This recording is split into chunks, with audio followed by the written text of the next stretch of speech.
Hey guys, it's Janice McCauley, and welcome to this week's edition of In Between Rounds and part 2 of our warm-up and mobility chat. So last week I was talking about your lower body, so naturally this week I want to discuss the upper body.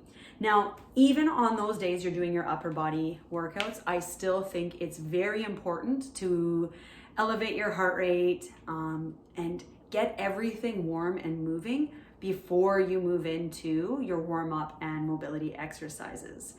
But for today, we're just gonna focus in on those warm-up and mobility exercises. So do make sure you're spending about 5 minutes with your warm-up, whether that's on a cardio machine, grab a skipping rope, or follow the body weight warm-up that I showed you last week.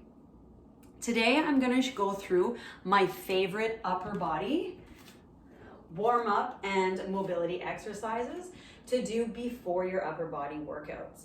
So first and foremost, I'm gonna have you start with your back against the wall.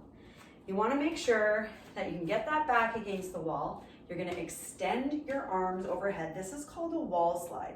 So I wanna have my shoulder blades against the wall and my forearms. So I'm gonna set the shoulder blades down so that I can feel the wall with the backs of my hands and my forearms as I slide these arms down the wall.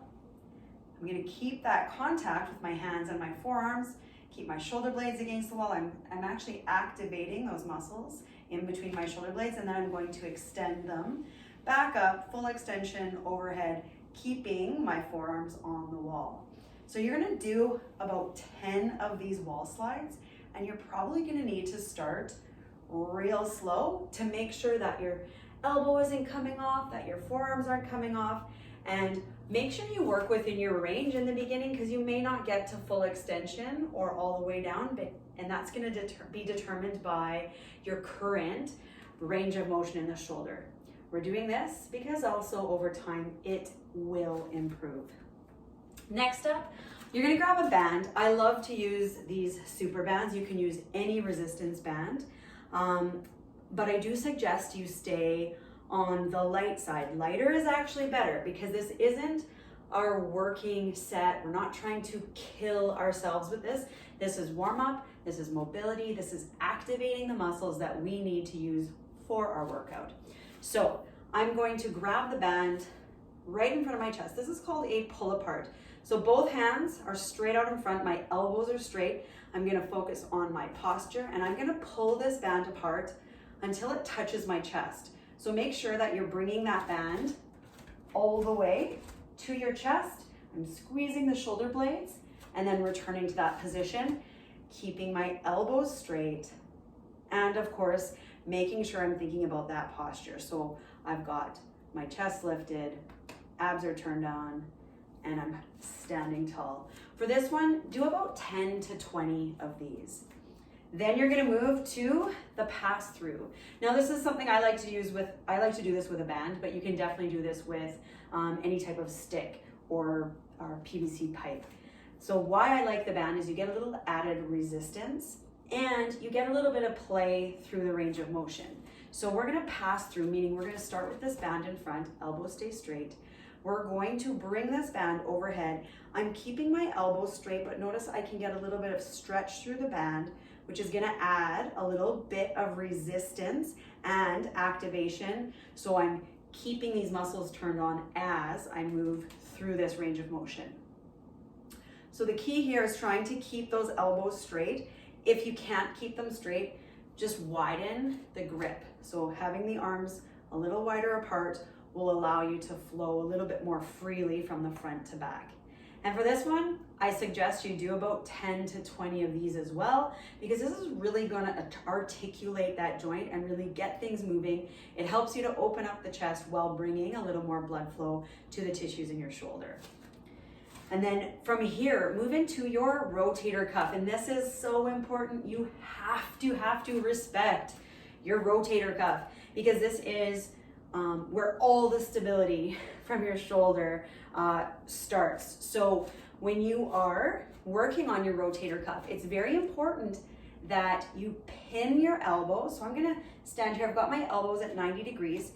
If you're using a super band, just use one strand of the band. So I'm setting those shoulder blades, lifting my chest, but I am pinning my elbows to my sides. So keeping them locked in will help make sure that I'm activating the rotator cuff and not the big muscles in my shoulders. So all the muscles in your rotator cuff are quite small and they're very deep. And so if you can pin this elbow and keep it tight, you're gonna get what we're looking for. So don't try to force this range of motion. Oftentimes I see people trying to go so wide that see how my elbows have left my body. Another sort of trick I'll show people is take a towel, roll it up. You can do this on both sides if you're gonna do them together like I just was, and squeeze your elbow into your side so that the towel stays put. If you drop that towel, well, you know that you've lost that squeeze. That's gonna help make sure you are targeting all of those rotator cuff muscles and not your big deltoid muscles. Put your band away. I should actually mention before I move on from that one, when doing those rotator cuff movements, so I like to do a double-ended, I'm doing them both together because I find I can keep my posture better while I do both of them. If you're doing one at a time, really keep your core tight, but I want you to think about doing only 6 to 8 of those, but go slow. So if you can go slow and with control, that's going to give you the best result. Next up, grab a foam roller. You can have a full-length roller. It doesn't have to be as shorty like this. But what we're gonna do is we're gonna do some spine extension on this roller. So where I'm gonna get you to put this is right in almost the middle of your back, right below where your shoulder blades would be. You're gonna support your head in your hands, keep your bum on the ground, and I want you to arch your back over this roller. So you're gonna relax into it. We're gonna try to get as much range of motion as we can. And I almost want you to think about contracting those muscles in your back, almost like the opposite of a sit-up. So instead of crunching your abdominals to come up, we're gonna think crunch the back muscles. So we're activating the back muscles to bend backwards. We'll come out of this, and then you're gonna adjust that roller. So from here, I'm gonna move further. My body's gonna move further down, so the roller is higher up. And I'm gonna do the same thing. I'm gonna try to wrap my spine around this roller. Now, up here, you have shoulder blades. So you're not gonna get as much extension, but it's still important for you to get as much as you can. I'll release out of that, and then I've got one more position for you. And now we're gonna go down in closer to the lower part of our thoracic spine, so just almost at the base of our ribs. And same thing, you're gonna do an extension over the roller here. A lot of people have a lot of tightness here, so if you feel those muscles being a little angry at you, that is normal. And then come out of this one. So even just spending a few moments in all 3 of those positions is sufficient, but you can do a few reps at each just to help loosen it up. Oftentimes your next rep will allow you to go a little bit deeper. We're gonna continue on with our thoracic spine. So you may have seen T-spine, that means thoracic spine. That's everywhere that you have a rib. So that's this middle section of your spine from the base of your neck to the top of your lumbar spine. So we need to make sure that our thoracic spine can rotate. So we're from all 4s, we'll do a T-spine rotation. So I want you to keep your core really tight in this position. Wrists should be stacked right below your shoulders. And you're gonna take one hand, put that hand behind your head, and I want you to try to get that elbow to your opposite elbow.